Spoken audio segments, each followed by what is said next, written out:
تو جماعت نہ کریں تو اس میں کوئی حرج نہیں ہے۔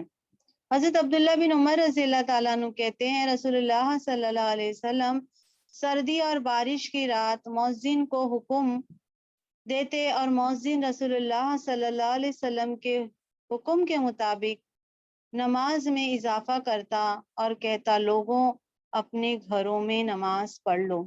ہاں، اسے مسلم نے روایت کیا ہے۔ بھوک اور رفع حاجت جماعت کے واجب ہونے کو ختم کر دیتی، ساقط کر دیتی ہے۔ حضرت عائشہ رضی اللہ تعالیٰ عنہ سے روایت ہے میں نے رسول اللہ صلی اللہ علیہ وسلم کو فرماتے سنا کہ کھانے کی موجودگی اور رفع حاجت کے وقت نماز باجماعت واجب نہیں ہے، اسے مسلم نے روایت کیا ہے۔ امامت کے مسائل ہیں اسی نماز کے ٹاپک میں۔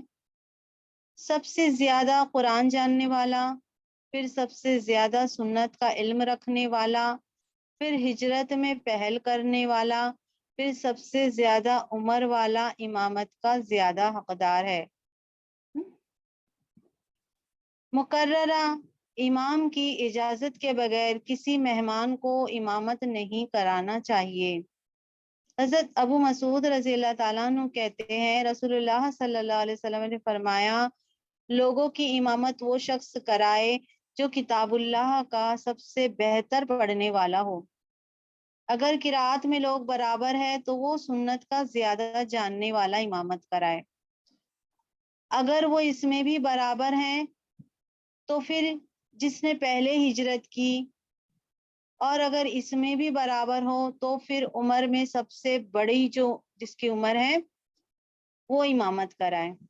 امامت کے لیے مقررہ آدمی کی جگہ کوئی دوسرا آدمی بلا اجازت امامت نہ کرائے،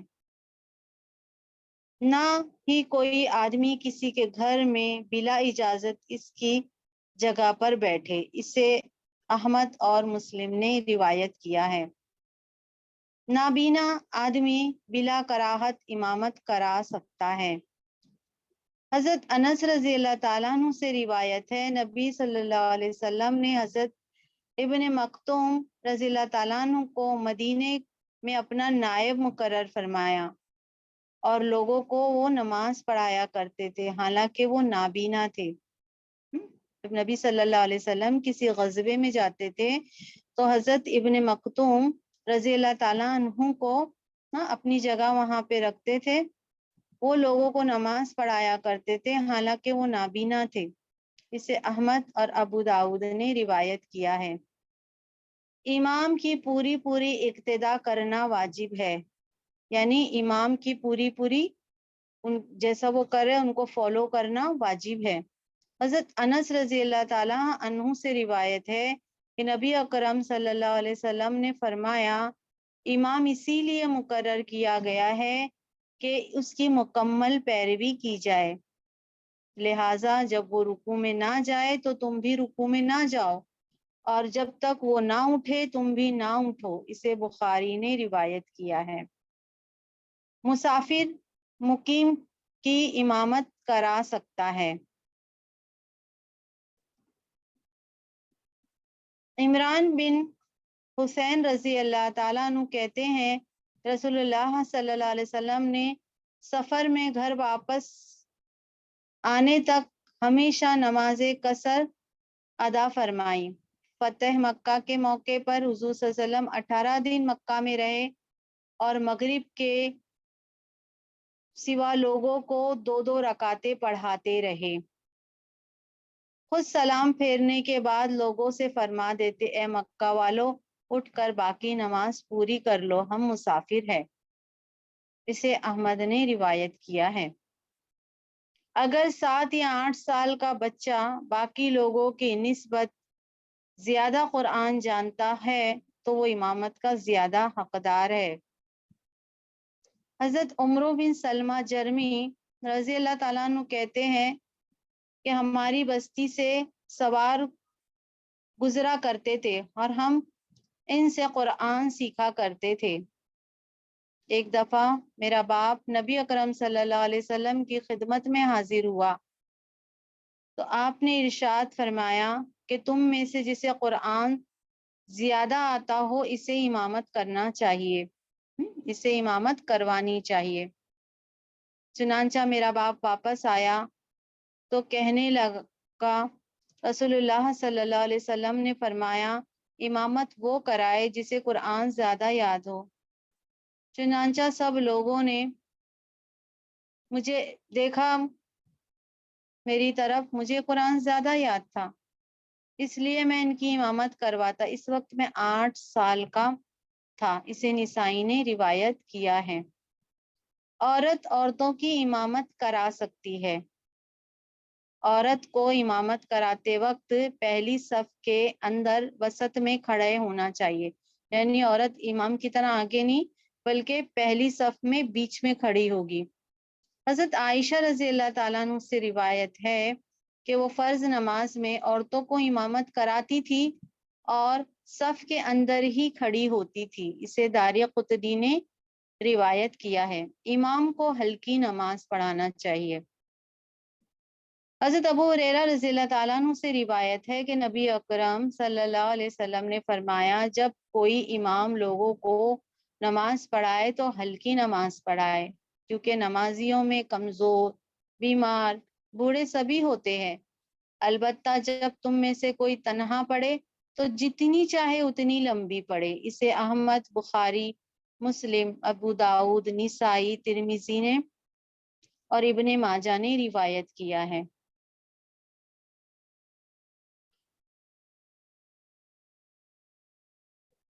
ایک آدمی فرض نماز ادا کرنے کے بعد اسی وقت کی نماز کے لیے دوسرے لوگوں کی امامت کرا سکتا ہے۔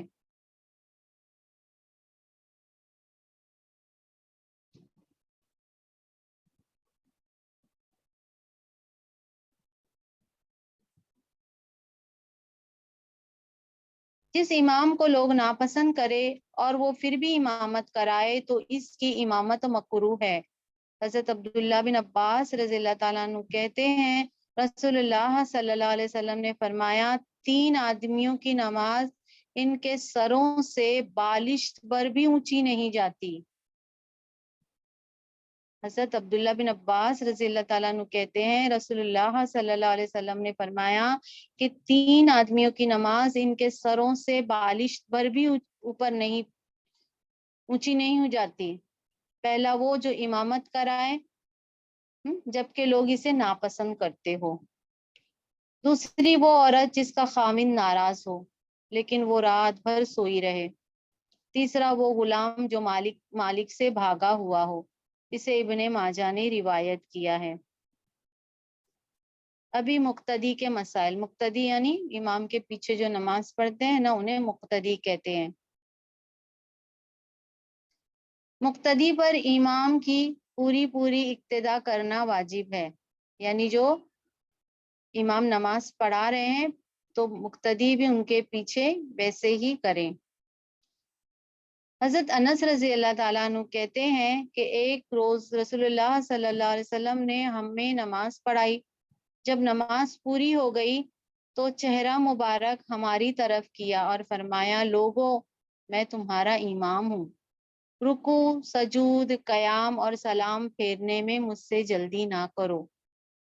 اسے مسلم نے روایت کیا ہے۔ امام سجدے کی حالت میں جائے تب مقتدی کو قوما کی حالت سے سجدے میں جانا چاہیے۔ اسی طرح باقی نماز میں امام کی اقتدا یعنی ان کی پیروی کرنی چاہیے۔ حضرت براء رضی اللہ تعالیٰ عنہ کہتے ہیں کہ ہم رسول اللہ صلی اللہ علیہ وسلم کے پیچھے نماز پڑھتے تو اس وقت تک کوئی آدمی اپنی پیٹھ نہ جھکاتا جب تک رسول اللہ صلی اللہ علیہ وسلم کو سجدہ میں نہ دیکھ لیتا۔ اسے مسلم نے روایت کیا ہے۔ جماعت ہو رہی ہے تو مقتدی امام کو جس حالت میں پائے اسی حالت میں وہ شریک ہو جائے۔ امام کی پیروی اور اقتدا نہ کرنے پر وعید ہے۔ حضرت ابو ہریرہ رضی اللہ تعالیٰ عنہ کہتے ہیں رسول اللہ صلی اللہ علیہ وسلم نے فرمایا تم میں سے جو شخص امام سے پہلے اپنا سر اٹھاتا ہے کیا اسے یہ خوف نہیں آتا کہ کہیں اللہ تعالیٰ اس کا سر گدھے کا نہ بنا دے؟ اسے بخاری اور مسلم نے روایت کیا ہے۔ بعد میں شامل ہونے والے نمازی کے مسائل۔ جماعت ہو رہی ہو تو بعد میں آنے والے نمازی امام کو جس حالت میں پائے تکبیر تحریمہ کہہ کر اسی حالت میں شریک ہو جائے، یعنی اللہ اکبر کہہ کر شریک ہو جائے۔ جماعت کے ساتھ ایک رکعت پا لینے سے ساری نماز جماعت کا ثواب مل جاتا ہے۔ حضرت ابو ہریرہ رضی اللہ تعالیٰ عنہ سے روایت ہے کہ رسول اللہ صلی اللہ علیہ وسلم نے فرمایا، جب تم نماز کے لیے آؤ اور میں سجدے میں ہوں تو تم بھی سجدے میں شامل ہو جاؤ اور اس کو رکعت شمار نہ کرو۔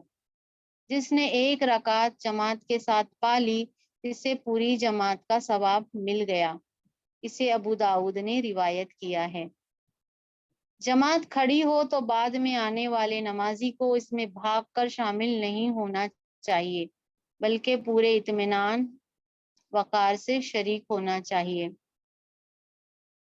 بعد میں شامل ہونے والے نمازی کو امام کے ساتھ پڑھی جانے والی نماز کو نماز کا پہلا اور سلام کے بعد اکیلی پڑھی جانے والی نماز کو نماز کا پچھلا حصہ شمار کرنا چاہیے، یعنی جو بھی حصہ مل گیا امام کے ساتھ اس کو ماننا چاہیے کہ یہ میری پہلی رکعت ہے یا جو بھی ہے، اور بعد کی رکعت وہ پھر پوری کر لے۔ حضرت ابو ہریرہ رضی اللہ تعالیٰ عنہ کہتے ہیں، میں نے رسول اللہ صلی اللہ علیہ وسلم کو فرماتے ہوئے سنا ہے کہ جب نماز کھڑی ہو جائے تو بھاگتے ہوئے نہ آؤ بلکہ عام رفتار سے چل کر آؤ، تم پر اطمینان سے آنا واجب ہے۔ نماز کا جو حصہ امام کے ساتھ پاؤ ادا کرو، جو رہ جائے اسے بعد میں مکمل کرو۔ اسے بخاری اور مسلم نے روایت کیا ہے۔ فرض نماز کھڑی ہو جائے تو بعد میں آنے والے نمازی کو علیحدہ نفل یا سنت یا فرض نماز شروع نہیں کرنی چاہیے، ہوا پہلی رکعت ملنے کا یقین ہی کیوں نہ ہو۔ حضرت ابو ہریرہ رضی اللہ تعالیٰ عنہ سے روایت ہے کہ نبی اکرم صلی اللہ علیہ وسلم نے فرمایا، جب فرض نماز کی اقامت ہو جائے تو سوائے فرض نماز کے کوئی دوسری نماز نہیں ہوتی ہے۔ اسے مسلم نے روایت کیا ہے۔ نماز کا طریقہ، نیت جو ہے وہ دل کے ارادے کا نام ہے، زبان سے الفاظ ادا کرنا حدیث سے ثابت نہیں ہے۔ صفے درست کرنے اور اقامت کہنے کے بعد امام کو اللہ اکبر کہہ کر نماز کی ابتدا شروعات کرنی چاہیے۔ تکبیر تحریمہ کے ساتھ دونوں ہاتھ کندھوں تک اٹھانا مسنون ہے، یعنی اللہ اکبر کہنے کے بعد اس کو تکبیر تحریمہ کہتے ہیں۔ دونوں ہاتھ کندھوں تک اٹھانا مسنون ہے۔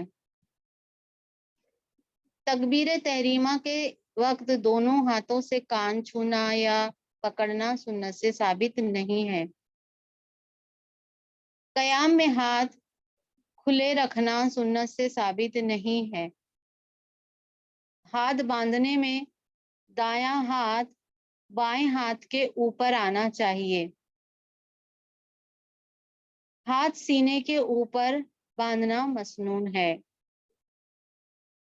حضرت طاؤس رضی اللہ تعالیٰ عنہ کہتے ہیں کہ رسول اللہ صلی اللہ علیہ وسلم نماز میں دایاں ہاتھ بائیں ہاتھ کے اوپر رکھتے تھے اور مضبوطی سے سینے پر باندھتے۔ اسے ابو داؤد نے روایت کیا ہے۔ تکبیر تحریمہ کے بعد رکوع میں جانے سے پہلے جو ہم ہاتھ باندھ کر کھڑے ہوتے ہیں نا اسے قیام کہتے ہیں۔ تکبیر تحریمہ کے بعد یعنی اللہ اکبر کہنے کے بعد ثنا پڑھنا چاہیے اور اعوذ باللہ پڑھنا چاہیے اور بسم اللہ پڑھنا چاہیے۔ حضرت عائشہ رضی اللہ تعالیٰ عنہ فرماتی ہے کہ رسول اللہ صلی اللہ علیہ وسلم جب نماز شروع کرتے تو یہ کلمات پڑھتے، اے اللہ میں تو اپنی حمد کے ساتھ تو پاک ہے، تیرا نام بابرکت ہے، تیری شان بلند ہے، تیرا کوئی شریک نہیں ہے۔ سبحانک اللہم و بحمدک و تبارک اسمک و تعالی جدک و لا الہ غیرک۔ ثنا اور بھی ہے۔ بسم اللہ کے بعد سورہ فاتحہ پڑھنی چاہیے۔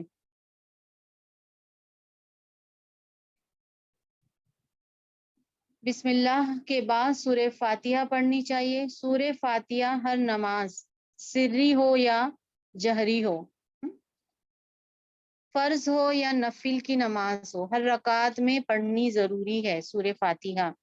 سر نماز کسے کہتے ہیں؟ جس میں امام قرات نہیں کرتے ہیں، جیسے سورہ فاتحہ یا کوئی سورہ ہم کو سنائی نہیں دیتی ہے۔ سری نماز جو ہوتی ہے وہ ظہر اور عصر میں ہوتی ہے، اور باقی جو نمازیں ہوتی ہے اس میں جو امام ہوتے ہیں وہ سورہ فاتحہ اور کوئی سورہ جو قرات ہے وہ پڑھتے ہیں، اسے جہری نماز کہتے ہیں۔ رکوع میں شامل ہونے والے نمازی کو اپنی رکعت دوبارہ ادا کرنی چاہیے، یعنی کوئی رکوع میں اگر شامل ہو گیا نماز میں تو اس کو اپنی رکعت پھر دوبارہ پڑھنی چاہیے۔ امام ہو یا مقتدی ہو یا اکیلا ہو، سب کو سورہ فاتحہ پڑھنی چاہیے۔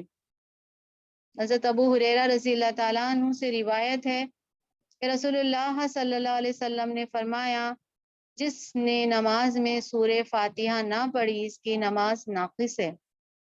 آپ نے یہ بات 3 مرتبہ فرمائی اور فرمایا نماز نامکمل رہتی ہے۔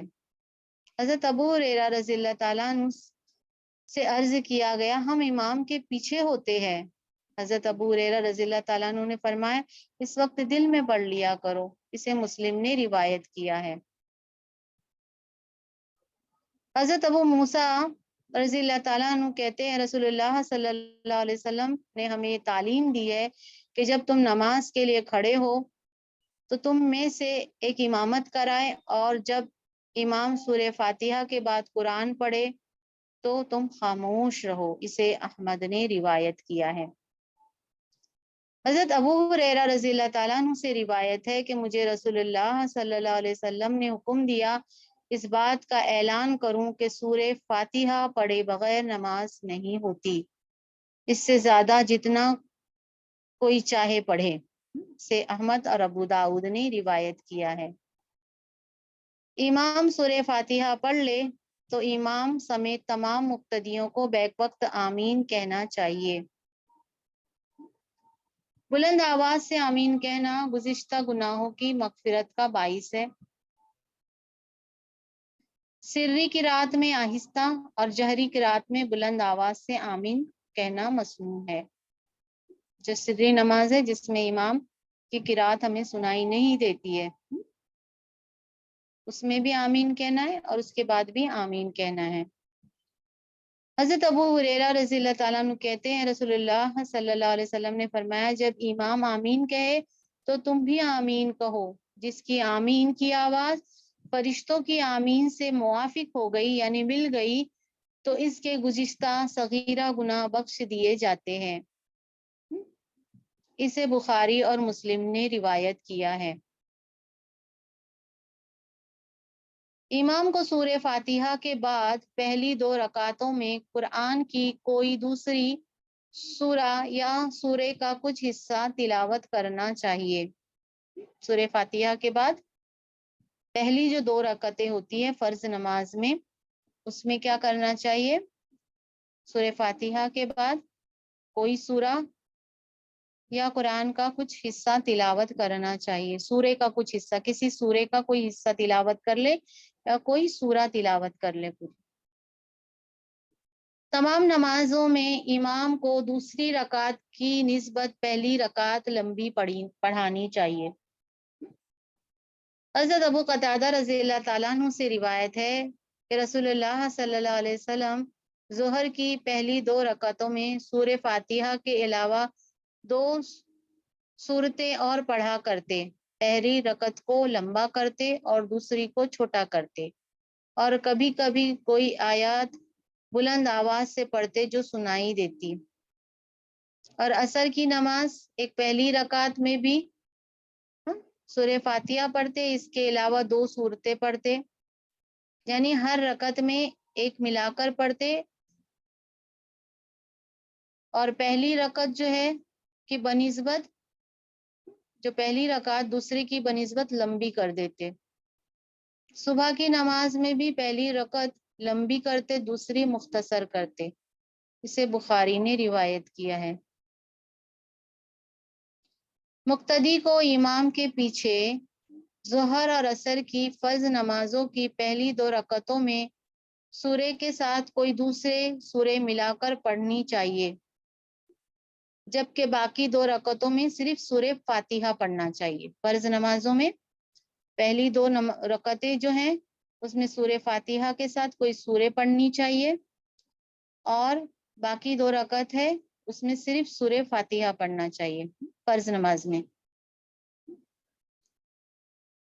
ظہر اور عصر کی جو نماز ہے وہ سری ہوتی ہے، جس میں امام قرات کی آواز ہمیں نہیں سنائی دیتی ہے، ہمیں خود پڑھنا ہوتا ہے۔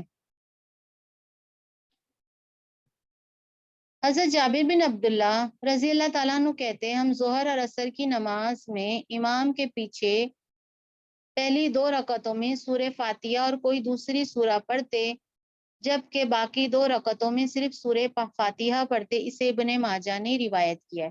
یہ مسئلہ ہمیں معلوم ہونے سے کیا ہوگا نا، کہ ہم جب عمرہ پہ جاتے، حج وغیرہ پہ جاتے ہیں نا، تو ہمیں پتہ چلتا ہے کہ ظہر کی نماز میں اور عصر کی نماز میں امام صاحب کی آواز نہیں آئے گی، ہمیں خود پڑھنا ہے سورہ فاتحہ اور کوئی سورہ۔ تو مسئلہ پہلے سے معلوم ہوگا تو ہمیں بہت فائدہ رہے گا۔ منفرد کو سنت اور نوافل کی تمام رکعتوں، منفرد یعنی اکیلے بھی اگر نماز پڑھ رہے ہیں تو سنت یا نفل تمام رکعتوں میں سورہ فاتحہ کے بعد کوئی دوسرے سورے ساتھ ملانی چاہیے، یعنی اگر ہم سنت پڑھ رہے ہیں یا نوافل پڑھ رہے ہیں تو ہر رکعت میں سورہ فاتحہ کے بعد کوئی سورے ملا کے پڑھنی چاہیے۔ جہری نماز کی پہلی اور دوسری رکعت میں قرات کی ترتیب واجب نہیں ہے۔ جہری یعنی کہ اس جہری نمازیں، جیسے کہ جہری نماز مغرب ہے، عشاء ہے اور فجر ہے، اس میں امام صاحب کی قرات ہمیں سنائی دیتی ہے۔ تو جہری نماز کی پہلی اور دوسری رکعت میں قرات کی ترتیب واجب نہیں ہے، یعنی کہ سورہ فاتحہ کے بعد جو بھی سورہ پڑھی جاتی ہے یا سورہ کا کچھ حصہ پڑھا جاتا ہے تو اس میں ترتیب واجب نہیں ہے۔ ایک ہی رکعت میں سورہ فاتحہ کے بعد 2 سورتیں ملا کر پڑھنا بھی جائز ہے۔ حضرت انس رضی اللہ تعالیٰ عنہ سے روایت ہے کہ ایک انصاری مسجد قباء میں انصار کی امامت کراتے تھے۔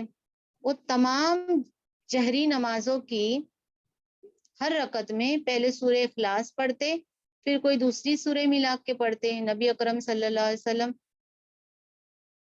تشریف لائے تو انصار نے یہ صورتحال آپ صلی اللہ علیہ وسلم کو بتائی۔ حضور صلی اللہ علیہ وسلم نے امام سے دریافت کیا، تم لوگوں کے کہنے پر عمل کیوں نہیں کرتے؟ آپ صلی اللہ علیہ وسلم نے امام صاحب سے فرمایا کہ آپ لوگوں کے کہنے پر عمل کیوں نہیں کرتے اور سورہ اخلاص کو ہر رکعت میں قرات سے پہلے کیوں پڑھتے ہو؟ انصاری امام نے جواب دیا، میں سورہ اخلاص سے محبت کرتا ہوں۔ آپ صلی اللہ علیہ وسلم نے ارشاد فرمایا، سورہ اخلاص کی محبت تمہیں جنت میں لے جائے گی۔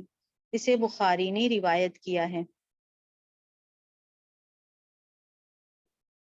امام یا اکیلے منفرد پہلی اور دوسری دونوں رکعتوں میں ایک ہی سورہ تلاوت کر سکتا ہے۔ امام ہو یا انسان اکیلے نماز پڑھا ہے، پہلی اور دوسری دونوں رکعتوں میں ایک سورہ تلاوت کر سکتا ہے۔ حضرت معاذ رضی اللہ تعالیٰ عنہ، حضرت معاذ بن عبداللہ جہنی رضی اللہ تعالیٰ عنہ کہتے ہیں، جوہینہ خاندان کے ایک آدمی نے مجھے بتایا کہ اس نے رسول اللہ صلی اللہ علیہ وسلم کو نماز فجر کی دونوں رکعتوں میں سورہ زلزال تلاوت فرماتے سنا۔ راوی کہتا ہے معلوم نہیں کہ رسول اللہ صلی اللہ علیہ وسلم نے یہ جو سہون کیا یا عمدن کیا ہے، یعنی بھول سے کیا ہے یا جان کے کیا ہے۔ اس سے ابو داؤد نے روایت کیا ہے۔ اگر کسی آدمی کو قرآن مجید بالکل یاد نہ ہو تو اسے قرات کی جگہ لا الہ الا اللہ، سبحان اللہ، الحمدللہ، اللہ اکبر پڑھنا چاہیے۔ حضرت ابو اوفا رضی اللہ تعالیٰ عنہ سے روایت ہے کہ ایک آدمی نبی اکرم صلی اللہ علیہ وسلم کی خدمت میں حاضر ہوا اور عرض کیا، میں نماز میں قرآن مجید میں سے کچھ بھی پڑھنے کی طاقت نہیں رکھتا، مجھے کوئی ایسی چیز سکھا دیجئے جو قرآن مجید کی جگہ کافی ہو۔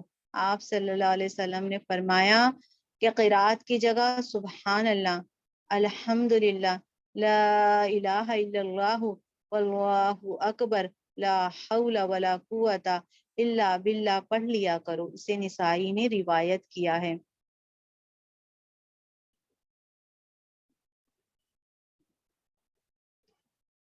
قرات کے دوران سجدے تلاوت کی آیت آ جائے تو تلاوت کرنے اور سننے والوں کو سجدہ کرنا چاہیے۔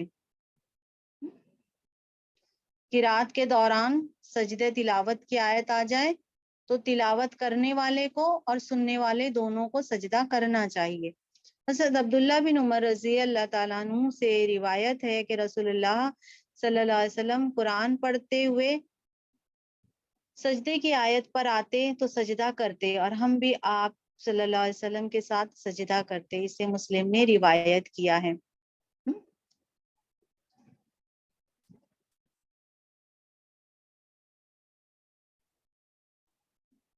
رکوع میں جانے سے پہلے اور رکوع سے اٹھنے کے بعد تکبیر تحریمہ کی طرح دونوں ہاتھ کندھوں تک اٹھانا مسنون ہے۔ اسے رفع یدین کہتے ہیں، اس میں اختلاف ہے، آپ یہ جان لیجئے۔ 3 یا 4 رکعتوں والی نماز میں دوسری رکعت سے اٹھنے کے بعد بھی رفع یدین کرنا مسنون ہے۔ جو رفع یدین کرتے ہیں وہ کریں، جو رفع یدین نہ کرتے ہیں ان کے لیے بھی ایک مسلک کا وہ ہے تو وہ اس طریقے سے کریں۔ رکوع اور سجدے کی جو تسبیحات یہ ہے، رکوع اور سجدے کی جو تسبیحات ہے وہ یہ ہے، رکوع میں کہنا چاہیے سبحان ربی العظیم 3 مرتبہ، اور سجدے میں سبحان ربی الاعلی۔ حضرت حذیفہ بن یمان رضی اللہ تعالیٰ عنہ سے روایت ہے کہ انہوں نے رسول اکرم صلی اللہ علیہ وسلم کو رکوع میں سبحان ربی العظیم، میرا عظیم رب پاک ہے 3 مرتبہ کہتے ہوئے سنا، اور سجدے میں سبحان ربی الاعلی، میرا بلند رب پاک ہے 3 مرتبہ کہتے ہوئے سنا۔ اسے ابن ماجہ نے روایت کیا ہے۔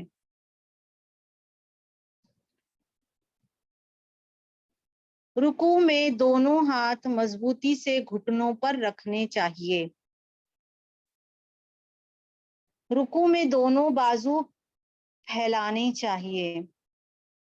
حضرت ابو حمید رضی اللہ تعالیٰ عنہ صحابی کہتے ہیں کہ جب رسول اللہ صلی اللہ علیہ وسلم رکوع کرتے تو اپنے ہاتھوں سے گھٹنے مضبوطی سے پکڑ لیتے۔ اسے بخاری نے روایت کیا ہے۔ حضرت عائشہ رضی اللہ تعالیٰ عنہ فرماتی ہیں کہ رسول اللہ صلی اللہ علیہ وسلم رکوع کرتے تو اپنے دونوں ہاتھ دونوں گھٹنوں پر رکھ لیتے اور اپنے بازو جو ہے نا، بازو جو ہاتھ ہے وہ پھیلا دیتے۔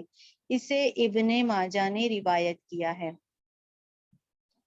حالت رکوع میں کمر سیدھی اور سر کمر کے برابر ہونا چاہیے، نہ اونچا ہونا چاہیے نہ نیچا ہونا چاہیے، کمر کے برابر سر ہونا چاہیے حالت رکوع میں۔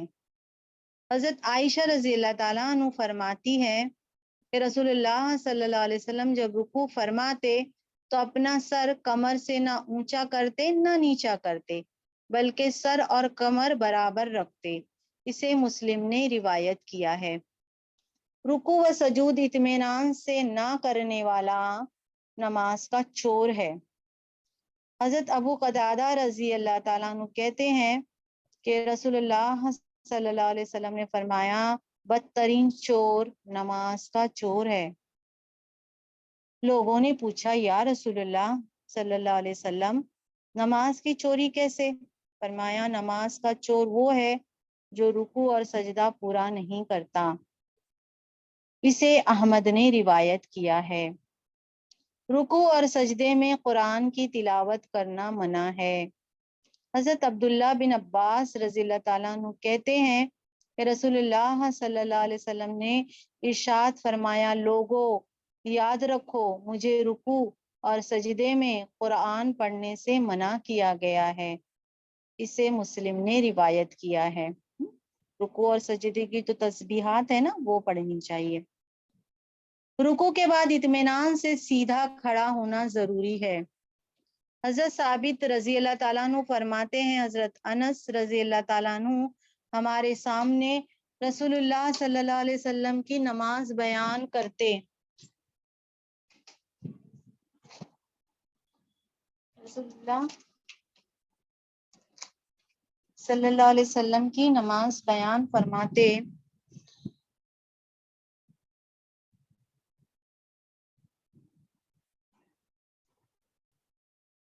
تو یہ وضاحت فرماتے کہ رکوع سے جب سر اٹھا کر قوما کے لیے کھڑا ہوتے تو اتنی دیر کھڑے ہوتے کہ ہمیں گمان ہونے لگتا شاید حضرت انس رضی اللہ تعالیٰ عنہ سجدے میں جانا بھول گئے ہیں۔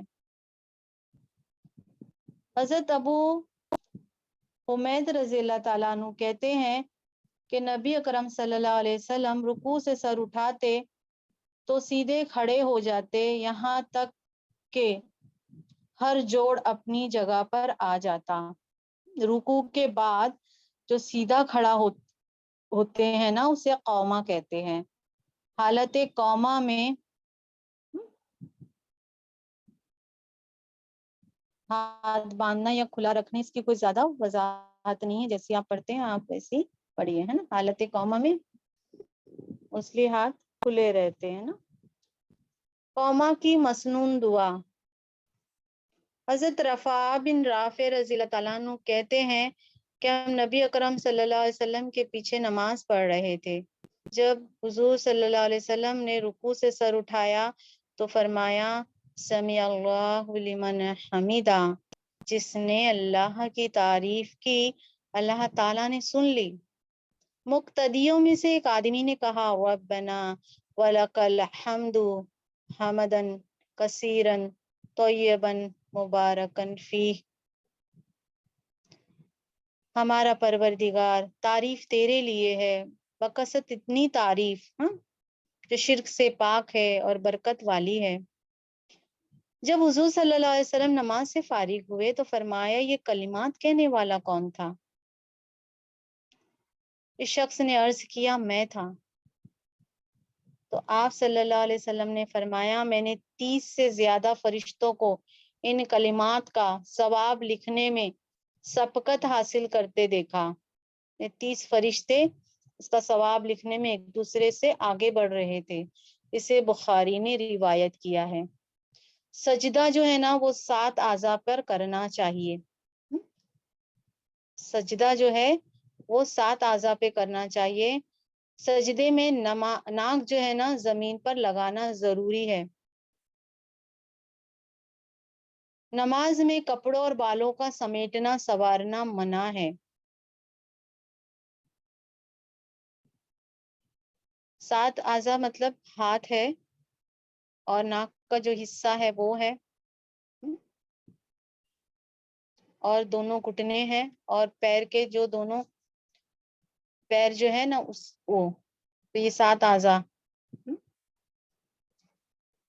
حضرت عبداللہ بن عباس رضی اللہ تعالیٰ عنہ کہتے ہیں نبی اکرم صلی اللہ علیہ وسلم نے فرمایا مجھے 7 اعضاء پر سجدہ کرنے کا حکم دیا گیا ہے۔ پیشانی پر حضور صلی اللہ علیہ وسلم نے اپنے ہاتھ سے ناک کی طرف اشارہ کیا، دونوں ہاتھ، دونوں گھٹنے اور دونوں پاؤں کی انگلیاں۔ نیز آپ صلی اللہ علیہ وسلم نے فرمایا مجھے حکم دیا گیا ہے کہ ہم نماز میں کپڑوں اور بالوں کو نہ سمیٹیں۔ اسے بخاری نے روایت کیا ہے۔ سجدہ پورے اطمینان سے کرنا چاہیے۔ سجدے میں بازو زمین پر بچھانے نہیں چاہیے۔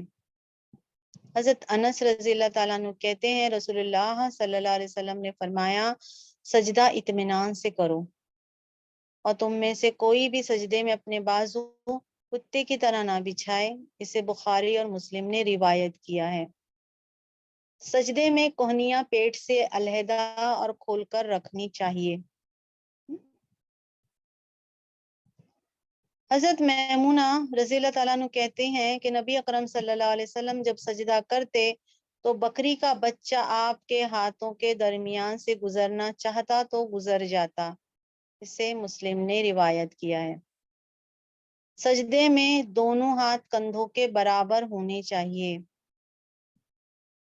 سجدے میں دونوں ہاتھ پہلوؤں سے الگ رہنے چاہیے۔ سجدے میں پاؤں کی انگلیاں قبلہ رخ رہنی چاہیے۔ حضرت ابو حمید رضی اللہ تعالیٰ عنہ نبی اکرم صلی اللہ علیہ وسلم سے روایت کرتے ہیں کہ حضور اکرم صلی اللہ علیہ وسلم سجدے میں پاؤں کی انگلیاں قبلہ رخ رکھتے تھے، اسے بخاری نے روایت کیا ہے۔ جلسے کی مسنون دعا، دو سجدوں کے درمیان جو ہم بیٹھتے ہیں اسے جلسہ کہتے ہیں۔ اس کی دعا ہے اللہم اغفر لی ورحمنی وجبرنی وہدنی ورزقنی۔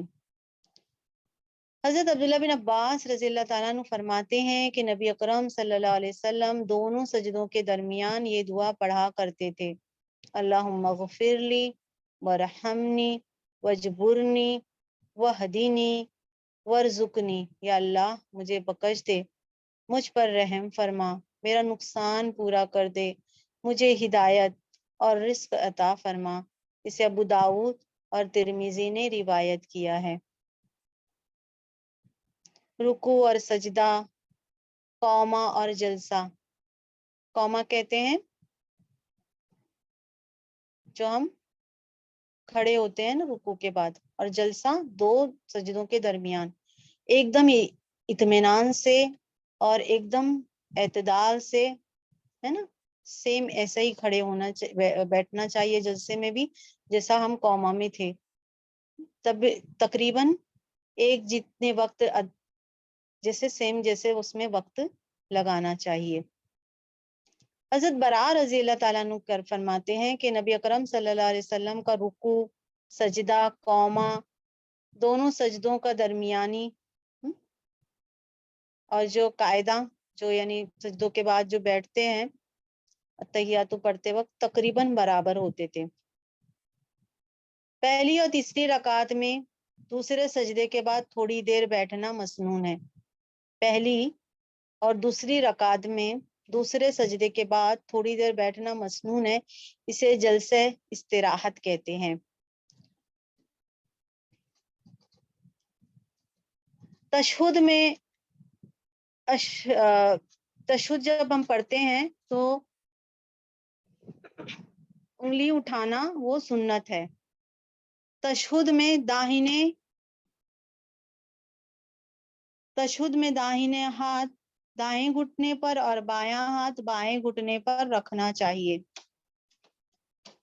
حضرت عبداللہ بن زبیر رضی اللہ تعالیٰ عنہ فرماتے ہیں رسول اللہ صلی اللہ علیہ وسلم جب تشہد میں بیٹھتے تو داہنا ہاتھ دائیں گھٹنے پر اور بایاں ہاتھ بائیں گھٹنے پر رکھتے اور اپنے انگوٹھے کو اپنی درمیانی انگلی میں پر رکھ کر ہلکا بناتے اور شہادت کی انگلی کو اوپر اٹھاتے۔ احادیث میں یہ جو اس طریقے سے اشہد ان لا الہ الا اللہ و اشہد ان محمد رسول اللہ انگلی اوپر نیچے کرنا اس طریقے کا حدیث میں نہیں ہے، کوئی ایسا موجود نہیں ہے۔ آخر تک شروع سے آخر تک کے انگلی کو اٹھا کے رکھنی چاہیے۔ انگشت شہادت اٹھانا شیطان کو تلوار مارنے سے زیادہ سخت ہے۔ حضرت نافع رضی اللہ تعالیٰ عنہ کہتے ہیں رسول اللہ صلی اللہ علیہ وسلم نے فرمایا انگشت شہادت اٹھانا شیطان کو تلوار یا نیزہ مارنے سے زیادہ سخت ہے۔ تشہد کی مسنون دعا۔ حضرت عبداللہ بن مسعود رضی اللہ تعالیٰ عنہ کہتے رسول اللہ صلی اللہ علیہ وسلم ہماری طرف متوجہ ہوئے اور فرمایا جب تم نماز میں بیٹھو تو کہو التحیات للہ والصلوات والطیبات السلام علیکہ یا ایہا النبی ورحمۃ اللہ وبرکاتہ السلام علینا وعلی عباد اللہ الصالحین۔ ترجمہ ہے کہ تمام زبانی، جسمانی اور مالی عبادت اللہ تعالیٰ کے لیے ہے۔ اس نبی صلی اللہ علیہ وسلم پر اللہ کا سلام اور اس کی رحمتیں اور برکتیں ہوں، اور ہم پر بھی اور اللہ کے نیک بندوں پر بھی۔ سلام کے بعد کسی نے الفاظ کہے تو اللہ کے ہر نیک بندے کو خواہ وہ آسمان میں ہو یا زمین میں ہو سلام پہنچ جاتا ہے۔ پھر کہو میں گواہی دیتا ہوں اللہ کے سوا کوئی معبود نہیں، اور میں گواہی دیتا ہوں کہ محمد صلی اللہ علیہ وسلم اللہ کے بندے اور اس کے رسول ہے نا۔ پھر کیا کہنا چاہیے؟ اشہد ان لا الہ الا اللہ واشہد ان محمدا عبدہ ورسولہ۔ پھر آدمی اپنے لیے اللہ سے جو سوال کرنا چاہے وہ کرے۔ پہلا تشہد یا قاعدہ واجب ہے۔ پہلا تشہد یا قاعدے میں بیٹھنا واجب ہے۔ تو سبحان ربک رب العزت عما یصفون، سلام علی المرسلین والحمد للہ رب العالمین، ربنا تقبل منا انک انت السمیع العلیم وتب علینا انک انت التواب الرحیم۔ سوری سسٹر، وہ نماز